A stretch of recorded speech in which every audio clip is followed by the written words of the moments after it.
Equations of motions को हम derive करेंगे with the help of graphical method. चलिए स्टार्ट करते हैं।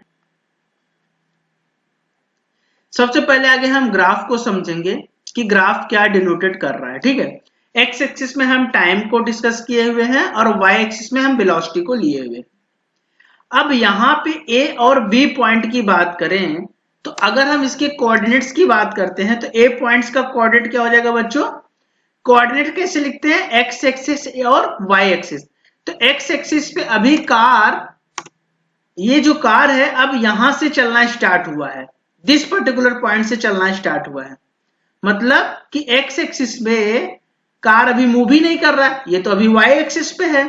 तो इसीलिए इसका जो कोऑर्डिनेट होगा 0,u होगा। इसको आप ऐसे समझ सकते हो कि मान लो सपोज दैट ये पर्टिकुलर पॉइंट क्या है, अगर हम ये अगर 2 मीटर्स है तो अगर ये वाई एक्सिस हो गया और ये एक्स एक्सिस हो गया तो इस पर्टिकुलर पॉइंट की अगर हम बात करें तो इसका कोऑर्डिनेट क्या हो जाएगा? 0,2। सेम टू सेम यही होगा कि ये u है तो ये पर्टिकुलर पॉइंट 0 पे है तो 0,u हो गया।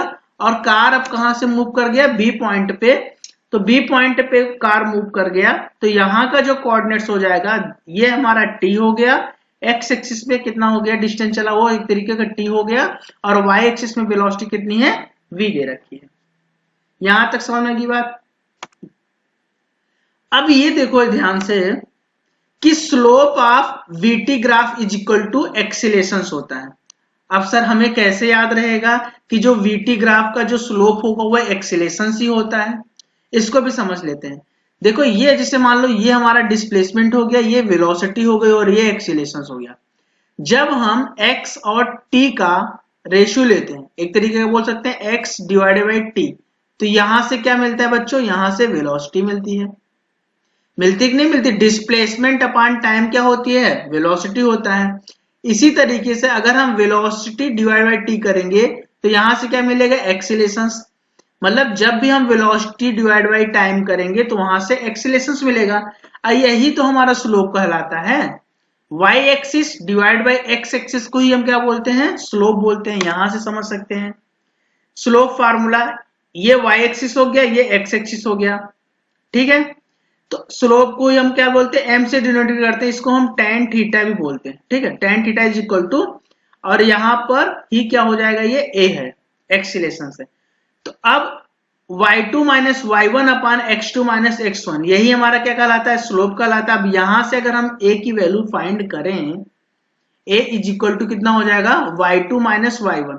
तो बच्चों यहाँ पे v minus u divide by, ये हो गया y2 और ये y1 divide by x2 minus x1, तो t माइनस 0। तो यहां से आ गया a is equal to v minus u divide by t। अब क्रॉस मल्टीप्लीकेशन करेंगे तो at is equal to v minus u, मतलब v इज इक्वल टू कितना हो जाएगा बच्चों? u plus at। तो यहां से क्या हो गया? फर्स्ट इक्वेशन डिराइव हो गया। करेक्ट। चलिए स्टार्ट करते हैं, सेकेंड इक्वेशन को डिराइव करते हैं।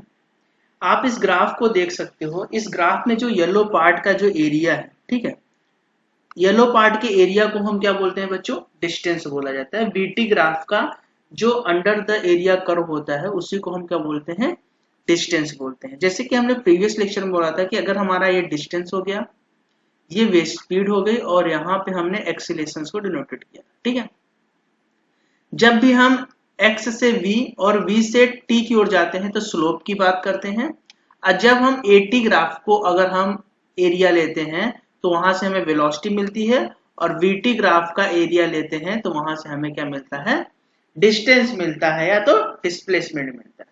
ठीक है, अगर वेलोसिटी है तो डिस्प्लेसमेंट मिलेगा, और स्पीड, अगर हमारा यहाँ पे स्पीड की ग्राफ दे रखा है तो यहाँ से हमें डिस्टेंस मिलता है।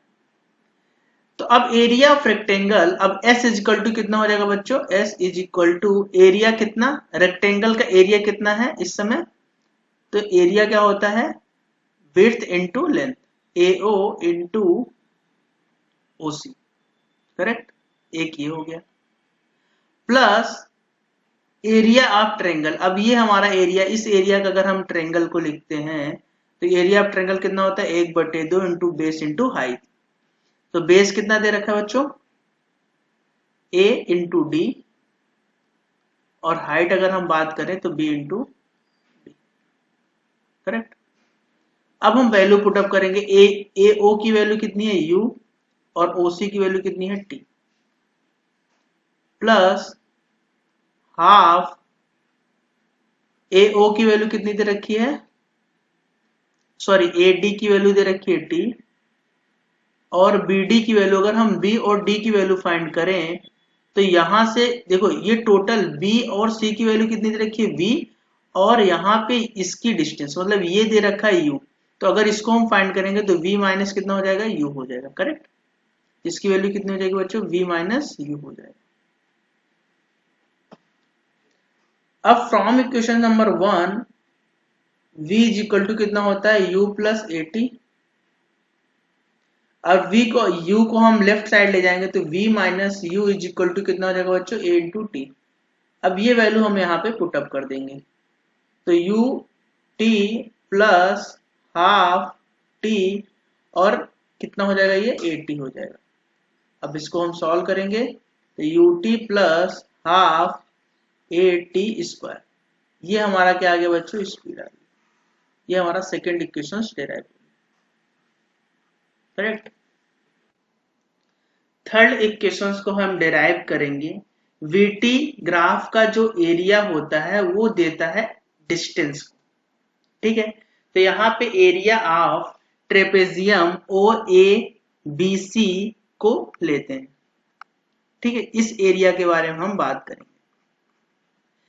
तो area of trapezium is equal to कितना होता है, half into sum of parallel side, मतलब this into this side into height, height का मतलब हो गया कि ये चीज, okay.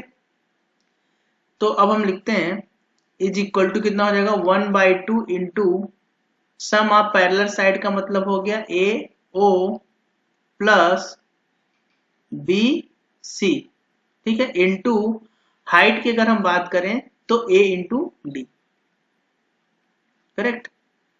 s is equal to कितना हो जाएगा, 1/2, ये हो जाएगा u plus v into AD की वैल्यू कितनी है बच्चों, t, करेक्ट। अब देखो थर्ड इक्वेशन पे t का तो कहीं रोल ही नहीं है, तो हम यहां से t को रिमूव करेंगे with the help of equation number 1। तो v is equal to u plus a t, यहां से v minus u is equal to क्या हो जाएगा बच्चों, a इंटू टी। तो यहां से अगर हम t की वैल्यू निकालें तो v minus u divide by acceleration a हो जाएगा। तो यहाँ पे हम वैल्यू पुटअप करेंगे, तो 1/2 into u plus v, t की वैल्यू क्या है बच्चों, v minus u whole divide by a. अब यहाँ पे एक हमें फॉर्मूला पता है कि a प्लस बी और a minus b is equal to कितना होता है बच्चों, a square minus b square. तो यहाँ पे देखो a माइनस बी है और यहाँ पे a प्लस बी है, तो यहाँ से क्या निकल कर आ जाएगा, a square into b square, तो v square minus u square divide by a हो जाएगा। अब 2 और a को हम क्या करेंगे, क्रॉस मल्टीप्लीकेशन कर देंगे, तो ये 2sa is equal to v square minus u square हो जाएगा। इसको हम रीअरेंजमेंट करेंगे तो v स्क्वायर is equal to u square plus 2as, ये क्या हो गया हमारा थर्ड इक्वेशन ऑफ मोशन। इसी तरह के डेरिवेशन वीडियो पाने के लिए चैनल को लाइक एंड सब्सक्राइब कीजिए। Thank you.